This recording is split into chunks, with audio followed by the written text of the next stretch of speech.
সামনেই তো রাম নবমী তিথি।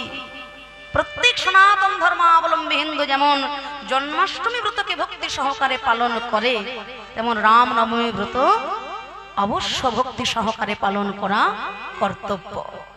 রামচন্দ্র আবির্ভূত হলেন কখন? নবমী তিথিতে।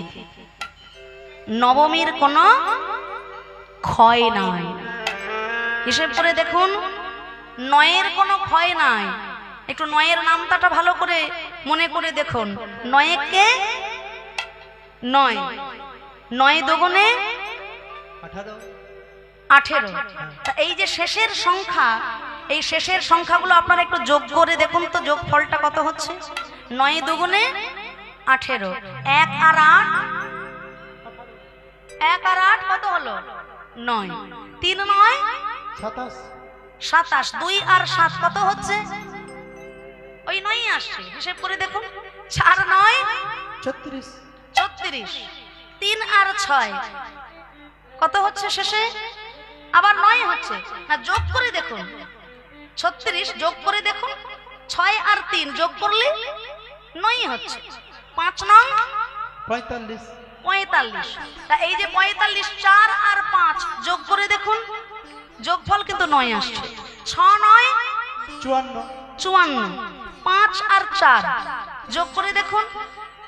9 ঘরের নামটা শেষে যখন আপনি যোগ করতে যাবেন, প্রত্যেকটা সংখ্যায় কিন্তু 9 আসছে। 9 কোনো ক্ষয় না। এই রামচন্দ্র আবির্ভূত হলেন নবমী তিথিতে, তাই সকলের ভক্তি সহকারে রাম নবমী ব্রত ভক্তি ভরে পালন করা কর্তব্য। বাহু তুলে সবাই বলবেন জয় শ্রীরাম, জয় শ্রীরাম, জয় শ্রীরাম। ভয় করছে নাকি? না না, ভয় করে কোনো লাভ নেই। রামে কোনো রঙের দাগ লাগে না বাবা, রাম সবার। রামে কোনো রঙের দাগ লাগে না। রাম বামেরও, রাম ডানেরও, রাম কারোর একার সম্পদ নয়। শ্রী রামচন্দ্র কৃপালু হরণ ভব ভয় দারুণ। শ্রী রামচন্দ্র কৃপালু হরণ ভব ভয় দারুণ। শ্রী রাম, শ্রী রাম, শ্রী রাম, শ্রী রাম, শ্রী রাম, শ্রী রাম। তা রামচন্দ্রের কথা যখন হচ্ছে, লীলা প্রসঙ্গে রামচন্দ্র প্রজাগণের শান্তি কামনায় করেছিলেন অশ্বমেধ যজ্ঞ। তাই কৃষ্ণকেও প্রভাসের তীরে যজ্ঞ করতে হবে। মর্যাদা পুরুষোত্তম ভগবান তিনি প্রভাসের তীরে রামচন্দ্র করেছিলেন অশ্বমেধ যজ্ঞ প্রজাগণের শান্তি কামনায়, আর কৃষ্ণচন্দ্র যজ্ঞ করবেন প্রভাসের তীরে দান ব্রত যজ্ঞ। গোবিন্দ আমার বলছেন, তাহলে যজ্ঞটা যে হবে, যজ্ঞটা হবে কোন জায়গায়?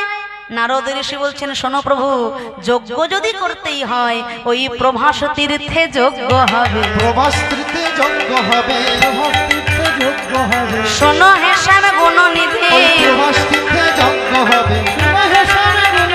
ওই প্রভাস তীর্থে যজ্ঞ হবে। কেন প্রভাসের তীরে যজ্ঞ? কেন না, প্রভাসের জলে স্নান করে চাঁদ তার হারানো জ্যোতি আবার ফিরে পেয়েছে। প্রভাসের জলে স্নান করে চন্দ্র দেবতা তার হারানো জ্যোতি ফিরে পেয়েছিলেন। দেবগুরু বৃহস্পতির স্ত্রী তারা দেবীর রূপে চাঁদ আকৃষ্ট হয়েছিলেন। গুরুদেব অভিশাপ দিয়েছিলেন, ওরে চাঁদ, 16 দিনের মধ্যে তোর 16 কলা ক্ষয় হয়ে যাবে। একদিন যায় চাঁদের 1 কলা ক্ষয়ে যায়, 2 দিনে যায় 2 কলা ক্ষয়ে যায়। চাঁদের 15 কলা যখন ক্ষয় হয়ে গেল, ওই একখণ্ড চাঁদকে নিয়ে চন্দ্র দেবতার 27 জন স্ত্রী ভোলা মহেশ্বরের কাছে এলেন। দেবাদিদেব মহেশ্বর বললেন, আমার এই মাথার জটার মধ্যে তোমরা ওই একখণ্ড চাঁদকে রেখে দাও। সোম তীর্থের জলে স্নান করে চাঁদ তার হারানো 15 কলা জ্যোতি আবার ফিরে পেয়েছে। তাই সেই জায়গাটির নাম হলো প্রভাস তীর্থ। প্রভা যুক্ত আশ, চাঁদ তার হারানো প্রভা আবার ফিরে পেল। তাই প্রভাসের তীরে গোবিন্দ যজ্ঞ করবেন, সেই জন্য সকলকে নিমন্ত্রণ জানাচ্ছেন, চিঠি লিখছেন।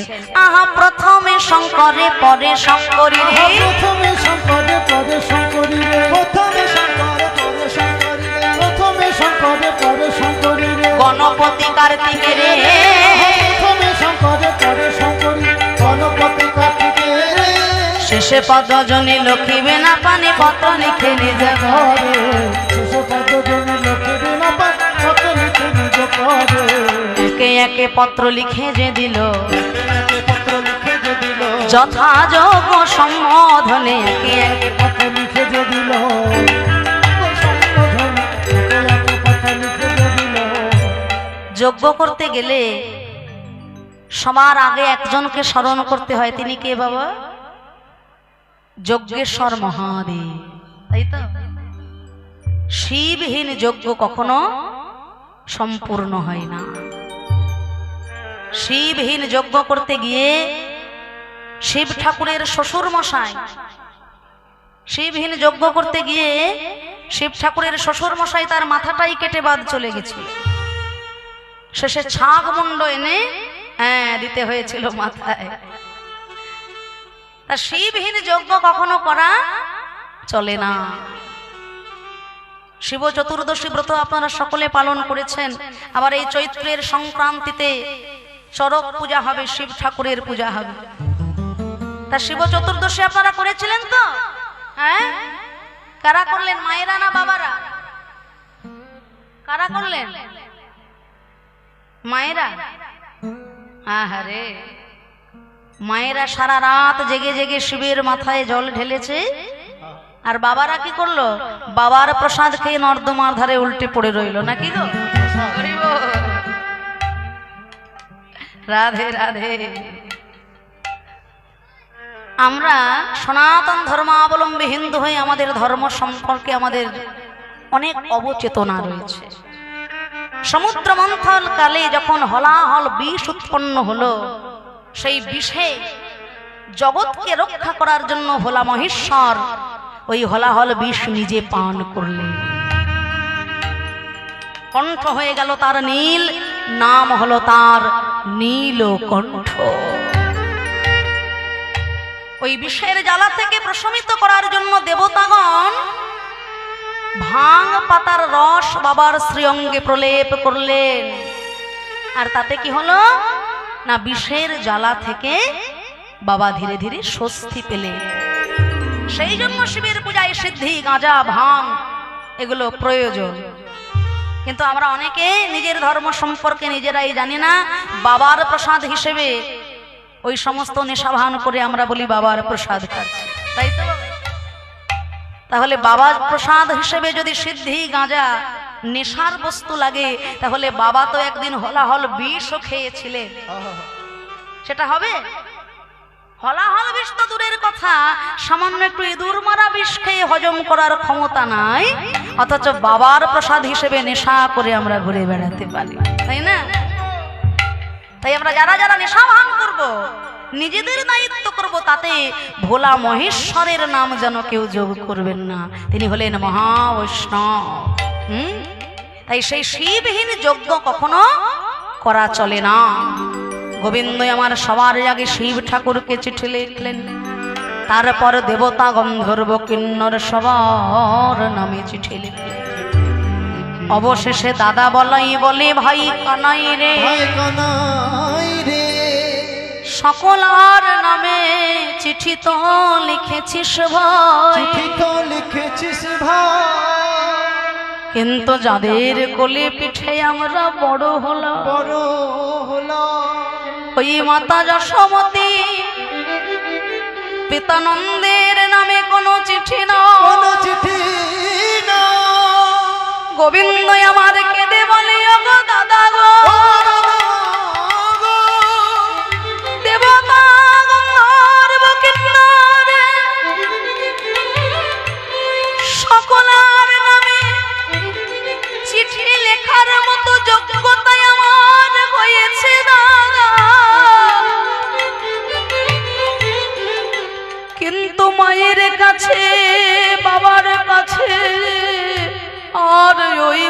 ভালোবাসির কাছে ক্ষমা চাবার মতো। ওগো দাদা গো,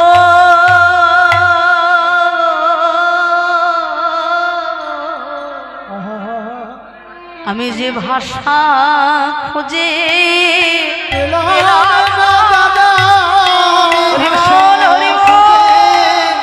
পেলাম না দাদা, আমি ভাষা খুঁজে পেলাম না দাদা, আমি কি বলিয়া ক্ষমা চাইব, ভাষা খুঁজে পেলাম না দাদা, আমি কি বলিয়া ক্ষমা চাইব, ভাষা খুঁজে পেলাম না দাদা। পিতা গুরু প্রথমেতে জন্ম যাহা হইতে, আর জননী প্রথম গুরু জানি হো সাক্ষাতে। হরিবল হরিবল। কথাটা আমার মুখের কথা নয়, স্বয়ং ভগবান বললেন এত বড় কথাটা।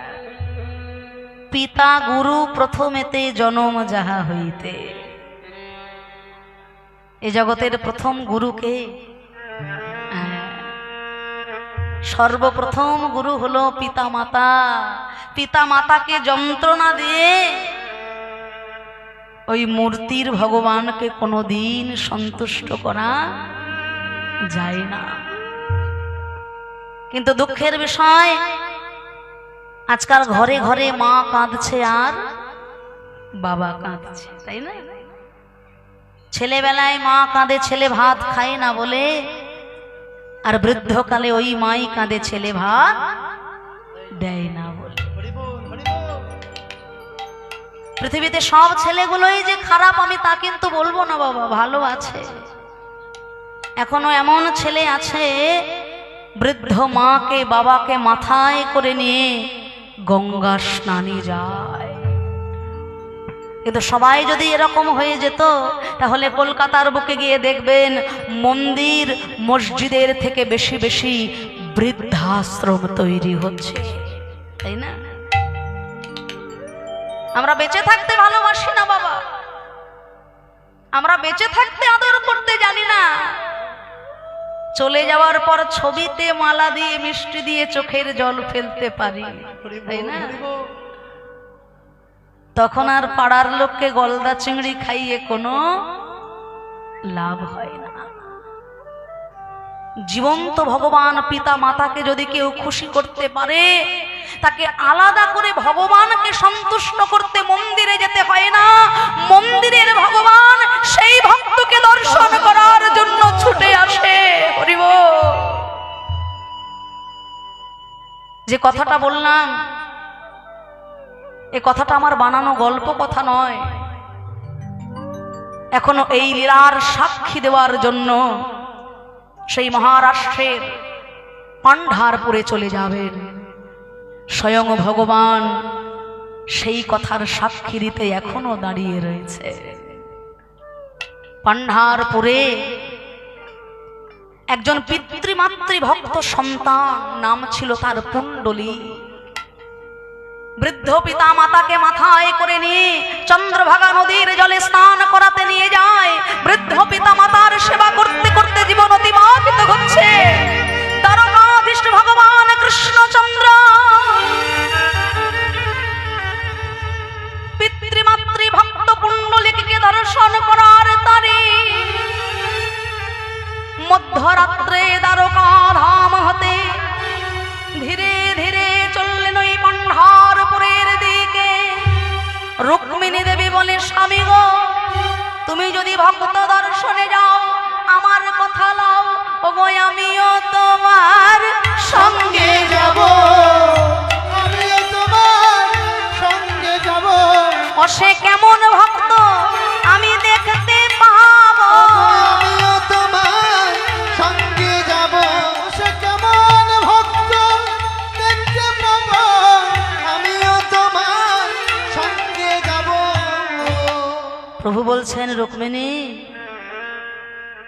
এতদিন মন্দিরে ভক্ত আমাদের দেখতে আসে, কত অপেক্ষা করে, কিন্তু আজ আমি ভক্তকে দর্শন দিতে নয়, ভক্তকে দর্শন করতে যাচ্ছি।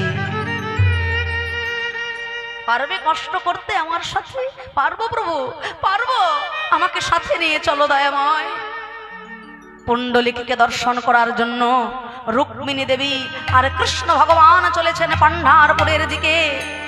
পুণ্ডলিক ঘরের মধ্যে বৃদ্ধ পিতা মাতার মাথা দুটি কোলের ওপরে রেখে বৃদ্ধ পিতা মাতার সেবা করে চলেছে।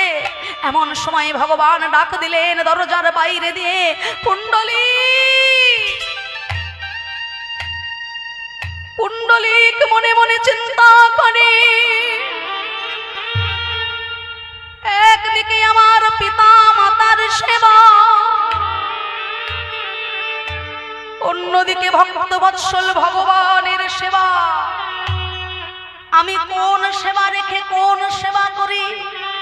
গোবিন্দ সেবায় যেতে গেলে তো পিতা মাতার সেবায় ব্যাঘাত ঘটবে। তাই পুণ্ডলিক বলে, প্রভু ওগো প্রভু গো, নিজ মনে কৃপা করে যদি এলে দয়াময়, পিতা মাতার সেবার ত্রুটি হয়ে যাবে। তাই তোমার কাছে করজোড়ে প্রার্থনা করি, একটু ধৈর্য ধরে দাঁড়াও।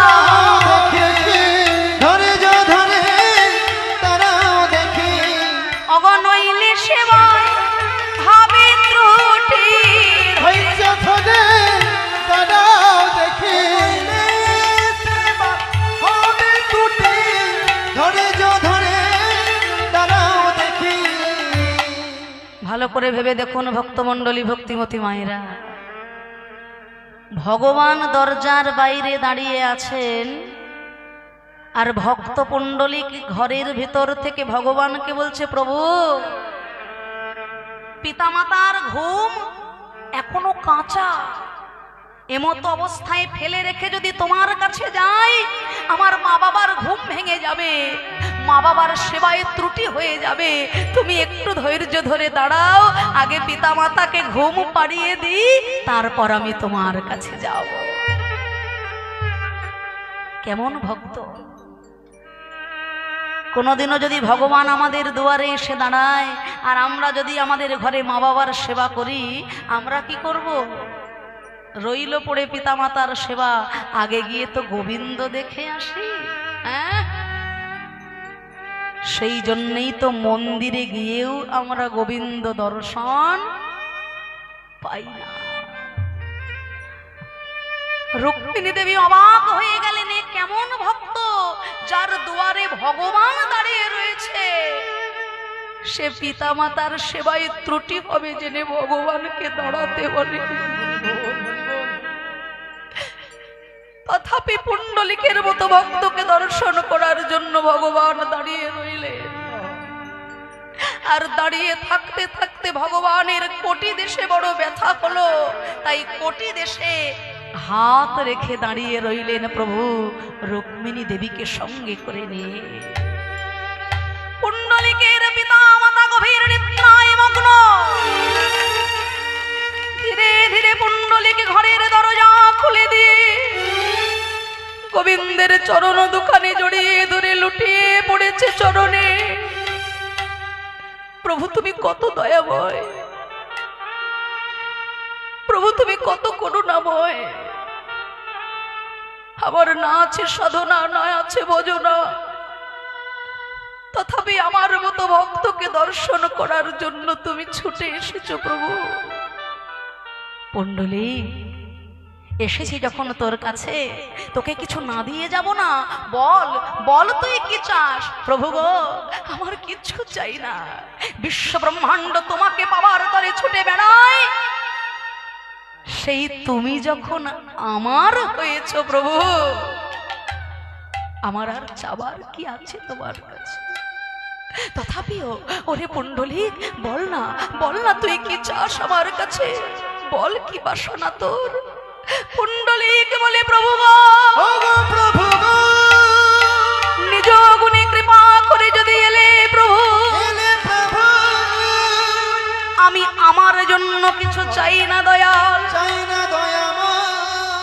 চেয়ে দেখ দেখো এই জগৎ সংসারে শত শত মা কাঁদছে, বাবা কাঁদছে, কত সন্তানের তাড়নায় পিতা কাঁদছে, মাতা কাঁদছে। পিতা মাতার চরণ সেবা করলে যে গোবিন্দের চরণ পাওয়া যায়, সেই কথার সাক্ষী দিতে এ জগতের সকল সন্তানকে শিক্ষা দেওয়ার জন্য তোমার ওই কোটি দেশে হাত রেখে এই পান্ডারপুর ধামে তুমি ওই না বেশে সদাই থাকো। হরি হরি সদাই থেকো, তুমি ওই না বেশে সদাই থেকো। আমি নয়ন জলে করব সেবা। না বেশে সদাই থেকো, আমি নয়ন জলে করব সেবা। না না আর তো কিছু চাই না হরি।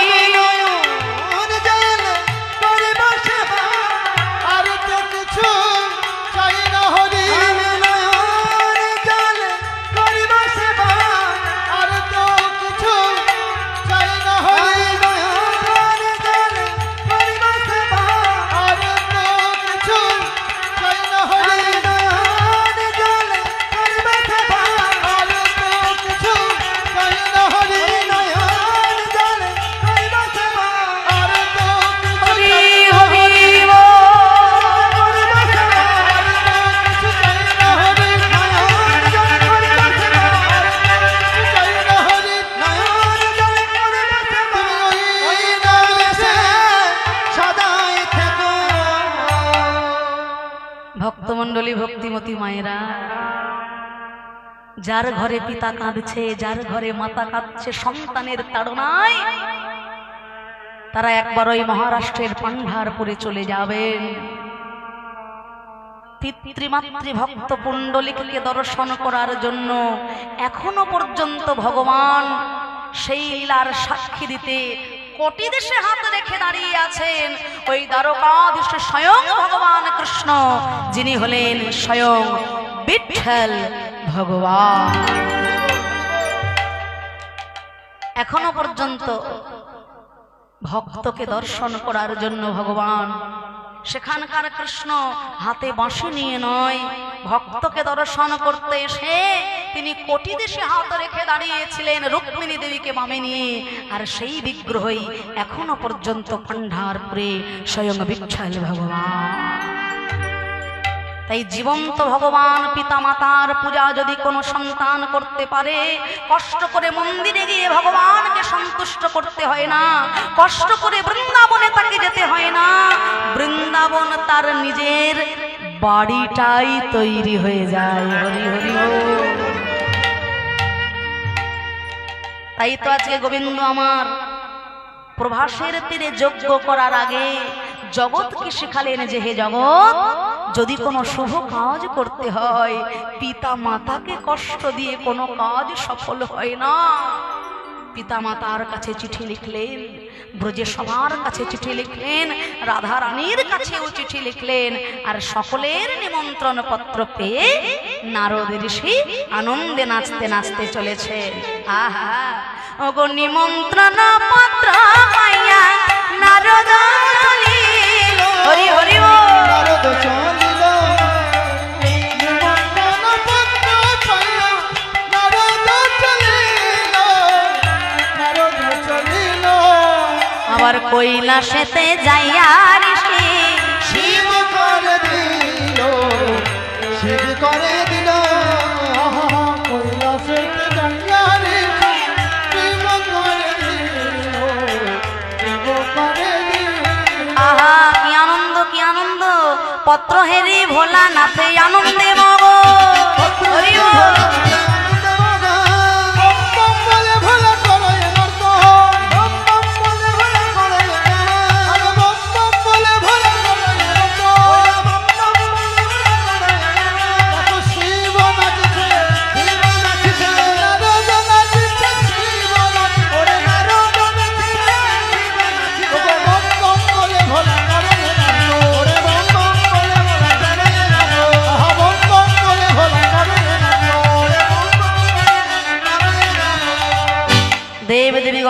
কিন্নর সকলের কাছে চিঠি দিয়ে বৃন্দাবনে এসে নারদ মুনি সকলের কাছে চিঠি দিলেন। আর সেই চিঠি পেয়ে রাধারানীর মন আজকে আনন্দে পরিপূর্ণ। কৃষ্ণ দর্শনের লাগি শ্রীমতী রাধারানী আমার সজ্জিত হলেন। আহা সাজো সাজো রায় তোমারে সাজাই শ্যাম সোহাগের ভূষণে আহা সাজো সাজো রায় তোমারে সাজায় শ্যাম সোহাগের ভূষণে। ও সাজো সাজো তোমারে সাজায় শ্যাম সোহাগের ভূষণে।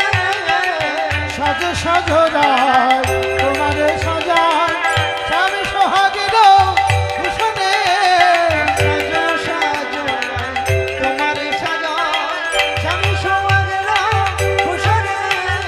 তুমি কৃষ্ণ কলির মালা পড়ো পড়ো হলেন বসনে ও কৃষ্ণ কলি মালা বসনে। আহা সাজো সাজো তোমারে সাজায় শ্যাম সোহাগের ভূষণে। সাজো সাজো রায় তোমারে সাজায় শ্যাম সোহাগের ভূষণে।